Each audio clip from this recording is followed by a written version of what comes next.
Yeah, once you've got a Bible, if you've got one, find Revelation chapter 3, then leave it open on that if you've already got it. If you've already found it, then wonderful. Oh, there they go. Just click them through. There's a few here that are just, most of them are American, so you'll just have a little look at those. Well, they're going. That's one of my personal favorites, everyone. That's also one of my favorites. Just like you had one job to do, and that's the one thing you didn't do. Just like, I'll make sure you got the shovel, mate. And then it's just, there it is. That one's one of my favorites as well. Open 9 days a week. Who possibly would put that up? This one's my favorite, actually, College of Architecture and Planning. And they couldn't get it on, which is even better. That one, that's in an airport where they just couldn't be bothered to move the TV. The toilet round that way. I don't know why you would ever think that, but that's almost just like, that's the sort of thing I would do for a laugh in someone's house. That's one of my favorites. Work it out. There it is, Stanhope. Well done, Josh. Well done. There it is. Long yellow things. Someone didn't know what they were. I don't know why they would put that one.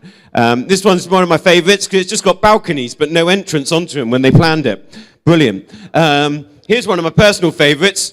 Dog poo. And they've just gone over it. They haven't bothered to move it. Let's just colour that yellow as well, which is a nice one. The next one I love as well, just because that's the sort of job that I would do. I'd be like, oh, it's falling over. But I love the fact they've like wrapped it with like duct tape or whatever, but then also thought, not really safe. Let's tie it to the other one. That's basically what they've done with their time. That's workmen. And then this one needs a bit of explaining, but essentially they said the picture we want on the cake is on the memory stick, and the people instead put a picture of the memory stick on the anniversary cake, rather than the picture of the 90th anniversary or whatever. Not 90th anniversary, that'd be a long time, wouldn't it? 50th anniversary, I mean, it was golden or something like that. Golden's not 50. What's 50? Anyone know? Golden, is it? Wow. And the next one is the one that made me think of all of this stuff. You might have seen this story. You can leave this one on if you want. So this is a Marks and Spencer's delivery person. It was reported in newspapers that they came to the house and obviously no one was at the house. So they put a little card through the letterbox, so think about that first of all, that said, we've left your package under the doormat. So firstly, that thing is inside, and secondly, they put a massive fragile packet under a little doormat, which is great. But I think as human beings, we have a tendency to do this kind of thing. If you're anything like me, you'll do kind of like half a job if you can. It's that kind of attitude of that'll do. That'll do attitude. The problem with the that'll do attitude is when that goes into important parts of your life. So for example, I don't know, you're driving and you just suddenly think, oh, what's that little light? Oh, yeah, that's the handbrake light. Oh, the handbrake's on. There's a funny smell in the car, but you're like, oh, it don't matter, that'll do. And you just carry on going. That would be more of a problem. Or you kind of know there's another problem in your life. You're just like, oh, I'm cooking some chicken. And you'd like cut into the chicken. You're like, oh, it's pink inside. Never mind, that'll do. Feed that to the kids. And like that would be a problem when you grow up. I don't know, taxes, for example. You're like, oh, I haven't bothered to fill in my tax return form. And it's like, oh, okay, so Her Majesty's Customs and Excise come to you, and they would just come to you and be like, well, actually, there's a bit of a problem here because you haven't really done your tax form. Probably be like, well, I had a go, didn't I? And that doesn't really work. Or, I don't know, you go to someone and, I don't know, some of you ladies, when you're older, you go and have a baby and you got the midwife there with you.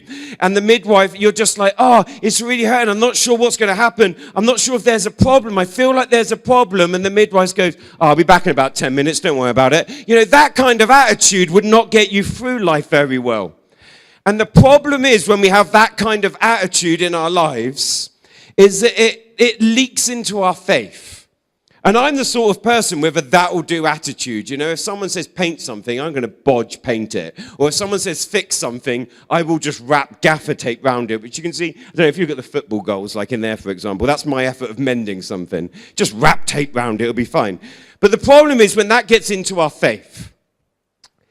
And we're looking tonight a talk that a guy called Francis Chan, who many of you would have heard before, and he's a great speaker, great communicator, was a pastor of a really big church in the States. And he did a talk many years ago called Lukewarm and Loving It. And we're nicking the title tonight.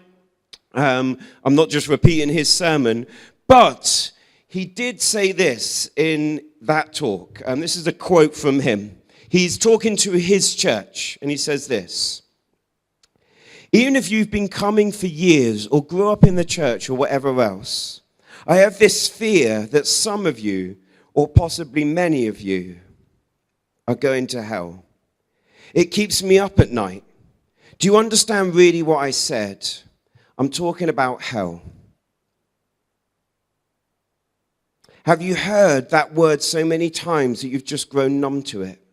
Eternal punishment. So what in the world am I doing up here then?"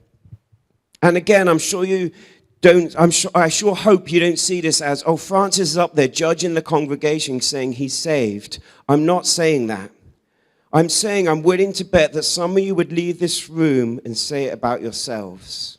That you are lukewarm, meaning you'll be spit out of the mouth of God and cast into the fires of hell. That's all I'm saying, is that you would say it about yourself. And it blows me away that some of you won't do anything about it. If you listen to the talk, you'll now know that, whoa, that was a hard one. And it is. And my question is could Francis Chan come here to Grosvenor Church, to A2J, and could he look at us and say the same thing? Not as in, oh, I don't know that you're saved, I'm saved, but I don't know that you are. But as in, like, there'll be some people here in the room today that say, my faith, I don't really know where it's at. And I'm actually not that bothered about it. You see, unfortunately, tonight you've come to an A2J where you're not going to go away going, wow, that was a lovely, nice talk. I feel all fuzzy with the love of God inside. Like, that's not, I don't know if any of you go home like that. But it's not going to be one of those talks tonight. And it's not tonight me judging anyone or picking anyone out. I'm not going to do that, don't worry. But actually, I'm saying we need to be really aware of this. And actually, I'm talking to myself as much as I'm talking to you guys. Revelation chapter 3. There are some letters in Revelation. So Revelation is John's vision of heaven. God gives him a vision of heaven and the end times. And in Revelation chapter 3, there are these letters, and these letters that are sent from God, from Jesus himself, to some churches. Sometimes encouraging them, most of the time warning them. This is, I think, is the third letter in Revelation.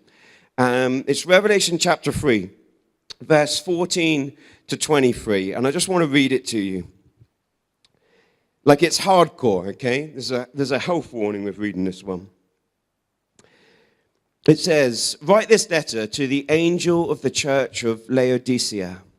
This is the message from the one who is the Amen, the faithful and true witness, the beginning of God's new creation." I might be reading a different translation to you because I've got New Living here just because I like the way it puts it, but you can still kind of follow it, just to check I'm not making it up. Verse 15, "I know all the things you do." By the way, that's an opening to a letter, isn't it, to someone? Imagine that. "Dear Paul, I know all the things you do." I'd be like, but anyway, "I know all the things you do, that you are neither hot nor cold. I wish that you were one or the other. But since you are like lukewarm water, neither hot nor cold, I will spit you out of my mouth. You say, 'I am rich, I have everything I want, I don't need a thing.' And you don't realize that you are wretched and miserable and poor and blind and naked. So I advise you to buy gold from me, gold that has been purified by fire. Then you will be rich. Also buy white garments from me, that you will not be shamed by your nakedness, and ointment for your eyes, so that you will be able to see. I correct and discipline everyone I love. So be diligent and turn from your indifference. Look, I stand at the door and knock. If you hear my voice and open the door, I will come in, and we will share a meal together as friends. Those who are victorious will sit with me on my throne, just as I was victorious and sat with my Father on his throne. Anyone with ears to hear must listen to the Spirit and understand what he is saying to the churches. Let me just pray. And God, I want to thank you for your word. And God, I pray that through this letter from your heart to a church, God, you would speak to us tonight as individuals. God, let our ears be attentive to your Spirit. In Jesus' name, amen. And I want to encourage you that tonight is a time when, for the next 20 minutes, 15 minutes maybe, I don't care if you've had a rough week, if you've had no sleep, if you've had a great week, whatever it is, just listen into these next few minutes. Because I believe for many of you, like it could be a time when God really meets with you that actually changes a lot of stuff. See, I just want you to imagine that Jesus is writing that letter to your church. Imagine receiving it and you get it and you're like, wow, this letter's from Jesus. You'd be like, oh my goodness. Don't open it now. Open it Sunday morning when everyone's here. You're like, okay, this would be great. Then you open it and you're loving it. You're like, wow, this is cool. Letter from Jesus to the church. And you start to read it. And you're like, oh, Shadrach. And you're just like, I don't know if I want to carry on reading this because, this doesn't sound great. The first line, I know the things you do. In fact, I don't just know some of the things you do. I know all the things you do. I don't know about you, but for me, I know God knows all the things I do, but when I hear it, part of me's like, you know everything. You know the things I do, the things I think. You see everything. I can't fool you. They must have been like, he knows us. He knows what we do in secret. He knows our hearts. He knows where our faith is at. And one thing you need to know about this city of Laodicea is that it was a rich city. That it is a city that was famous for its soft black wool that they would make garments out of. It was a city that was famous for its ancient medicine, especially this kind of medicine that they would kind of put on their eyes. It was like eye salve, their heel eyes. And what God says to them, what Jesus says to them is so specific and it's so hard-hitting because he uses an analogy that really only they would understand. You see, hot water is useful. Hot water is useful because it cleanses, it purifies. Cold water is useful. It refreshes, it enlivens us. But lukewarm water actually carries no similar value. And the Laodiceans, they understand this analogy completely because he does know them. Because their city actually got their drinking water from 6 miles away. The city of Laodicea got their drinking water 6 miles away. It came via this underground aqueduct. And when this water arrived at the city, 1, it was dirty, 2, it was gritty, but the worst thing is that it was lukewarm. It wasn't refreshingly cold, and it wasn't hot like the hot springs that were 6 miles down the other way on the road. It was disgustingly dirty and lukewarm.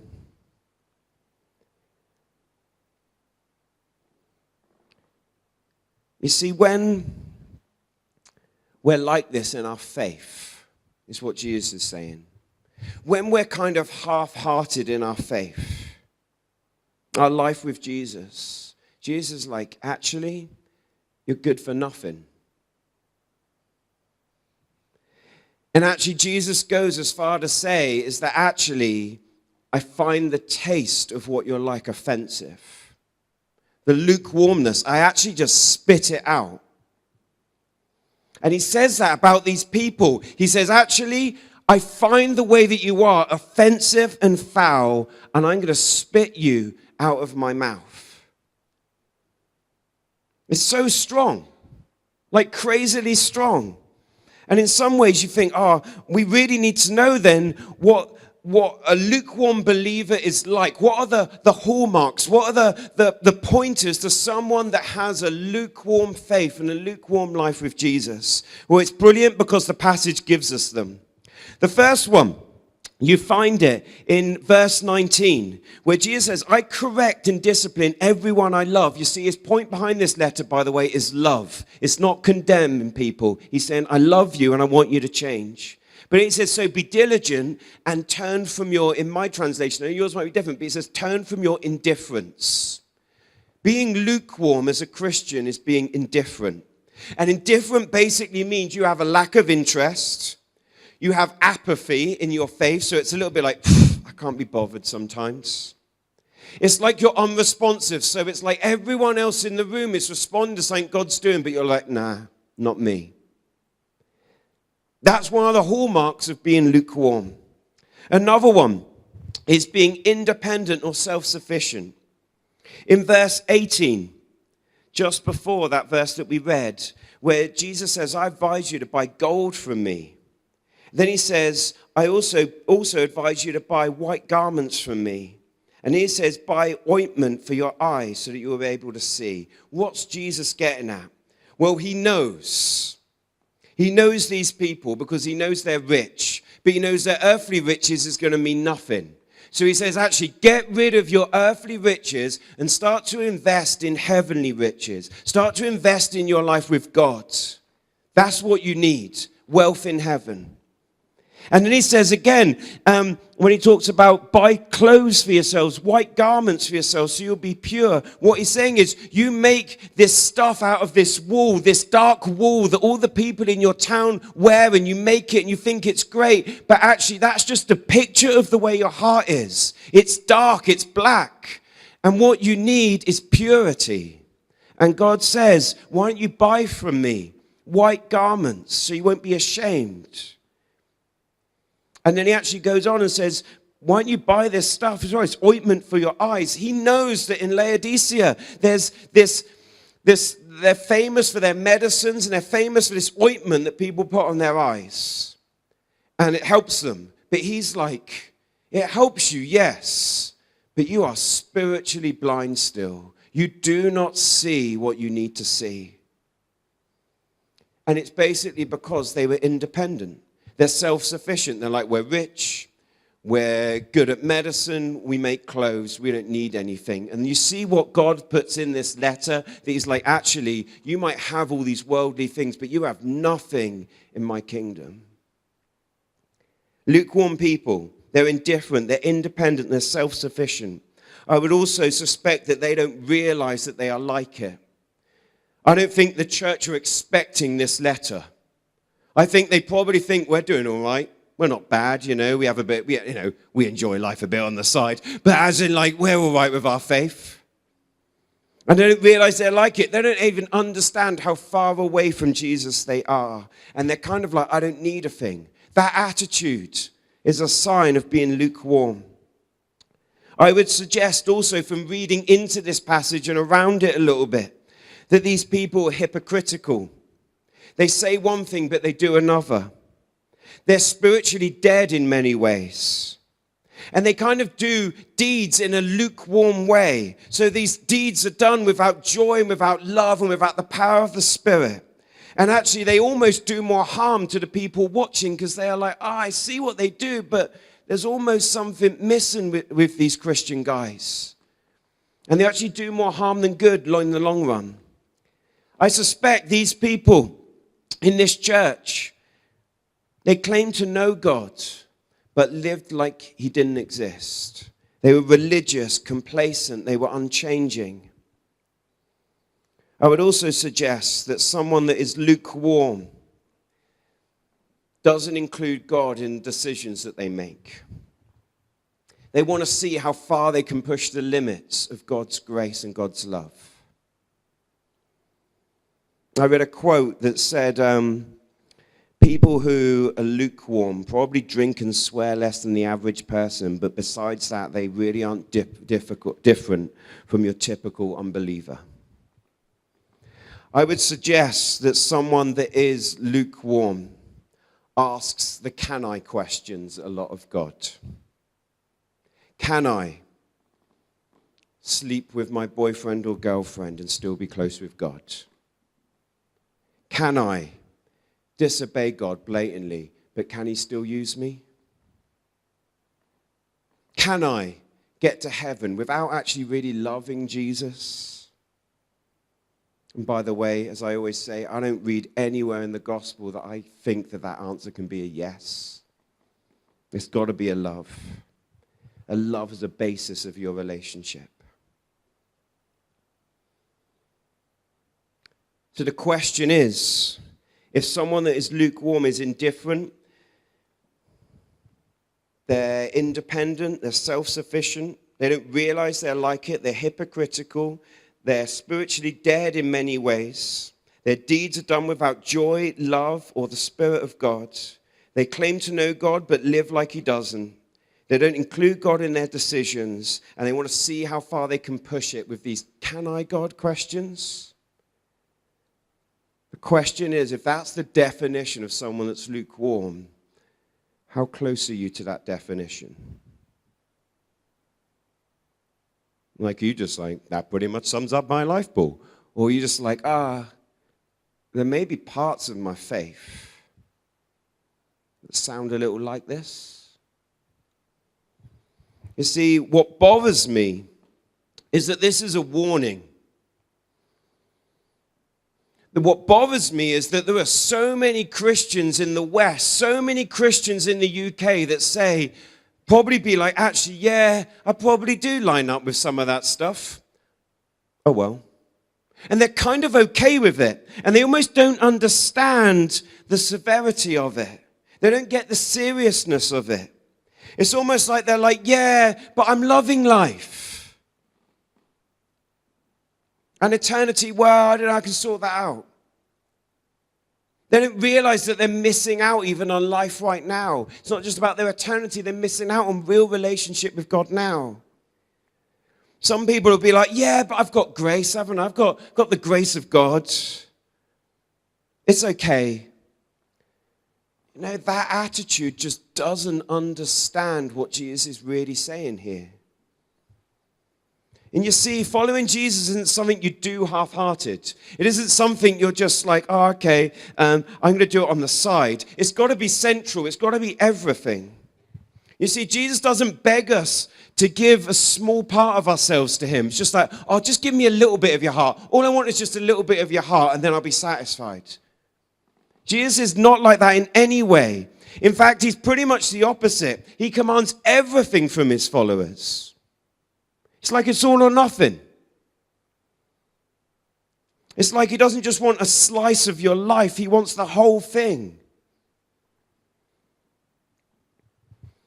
And my prayer, when I read this kind of stuff, and when I think about it for my life, I'm like, God, I desperately need you to help me love you more.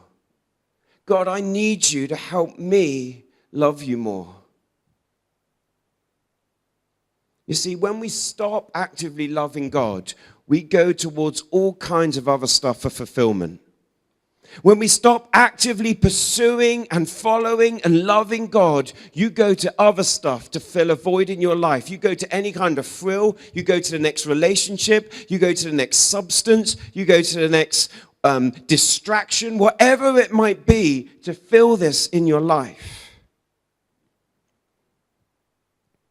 And some of you would just be just like, I feel like I'm going down that route. If you're really honest with yourself, you're like, I'm kind of going down a route like that. And guys, let me tell you from experience, that route is rubbish. It is a lie that you will be more fulfilled just living your life how you want than living your life God's way. It's 100% a lie of the enemy. You will be bound up in sin, bound up in addictions you don't even know, mindsets that you feel you can never be free from if you go down that route and continue down it. So the question tonight is, do you call yourself lukewarm? By the way, I'm so glad there's not a Mr. Warm here tonight, first name Luke, because that would cause all sorts of problems.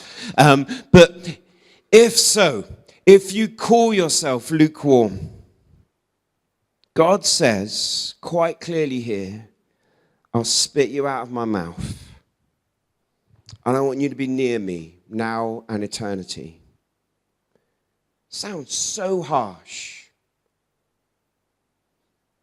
But that's why God's writing this letter. That's why Jesus is here. That's why it's in the Bible. Jesus is like, I discipline those I love. I'm warning you. I'm letting you know. I'm not sneakily going to do it on the side and go, oh, sorry, you couldn't get into heaven because you're not lukewarm for him. Didn't mention it. He's like, no, I'm telling you about it. You need to know this. But the great thing is that God is so merciful, he's so just, he's so fair, he's so full of grace, he's so full of love, that even in this letter, if you feel lukewarm, it tells you the way to change it. It tells you the way to get free from this lukewarm way of life. And I love the fact it does that because it makes things so much more easy than searching the whole Bible for it.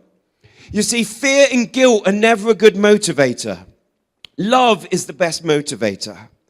You need to understand tonight that God is for you. He loves you. That will never change. He loves the worst version of you. And he doesn't want you to stay the way you are. He's saying, come on, come with me. Come and know my love. Come and live in my love. The antidote to being lukewarm is not try harder. Like, never bother to go down that route. I'm not saying effort is like not needed in a Christian life. Of course it is. There's some effort. But trying harder, trying to be good, trying to be a better Christian, trying to not be lukewarm doesn't work. You will only end up feeling tired, being disappointed in yourself, thinking, I'm never going to be free. Trying harder doesn't help. The antidote to being lukewarm is not try harder, but in verse 20 it tells us the antidote to being lukewarm is very simple.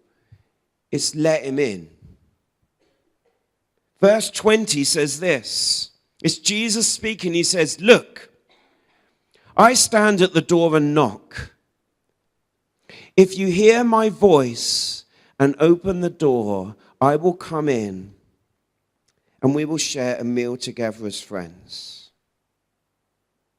The antidote to being lukewarm is let him in to every part of your life. Into your dreams, into your aspirations, into your decisions, into your own time, what you like on the internet, what you watch on the internet, what your music you listen to, the films you choose to watch, what you read, what you think, what you say, how you study, when you study, what you do at work, what you do at school, what you do at college or university, the hobbies you take up. And it's like Jesus is just there and he's like,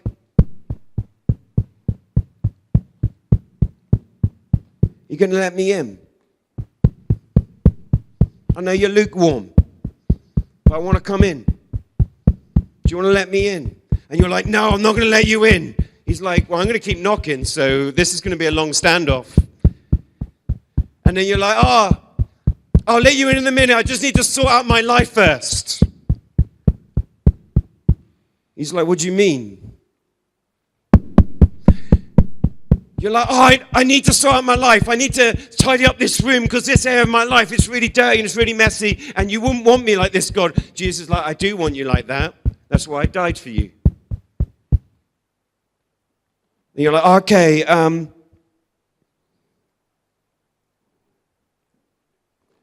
what if I open the door? What's going to happen? Just open the door. You know you want to. You know it's a great thing to do. I'm just knocking on the door. All I'm saying is, do you want to let me in? And you're like, I do want to let me in. But actually, can you come in and only be around at weekends, like on a Sunday? He's like, no, if you let me in, I'm in. He said, you can't lock me out again. And you're like, oh, nuts, I don't know if I want this. And then you're like, okay, what about I'll strike a deal with you. You turn up now and again and just save the day, and then all the glory goes to you. He's like, nah, let me in. You see, Jesus stands at the door and he knocks. And he's like, I want to come in. The antidote to being lukewarm is essentially saying, God, I cannot fix my life myself. I can't run my life myself. Jesus, I just want you to come in. Just come in. Take over. I want you to do it every day. Every moment I want to surrender to you. I want you in my life, and I want you in my life now. The door is open, Jesus. Come in. And when you do, the promise here is that Jesus hangs out with you, stays with you, is close to you, and you're friends with the Savior and the Sustainer and the Creator of the world. See, nothing is better, nothing is more satisfying, nothing is more beautiful than living in that place. We sing, there's no place I'd rather be. But if we're honest, some of the time we're like, oh, but there's probably one or two. There's no place, God, I'd rather be. And I'm going to let you into every part of my life, every room of my life, the stuff I'm ashamed of. God, I want you in there because you're the only one that can sort that out.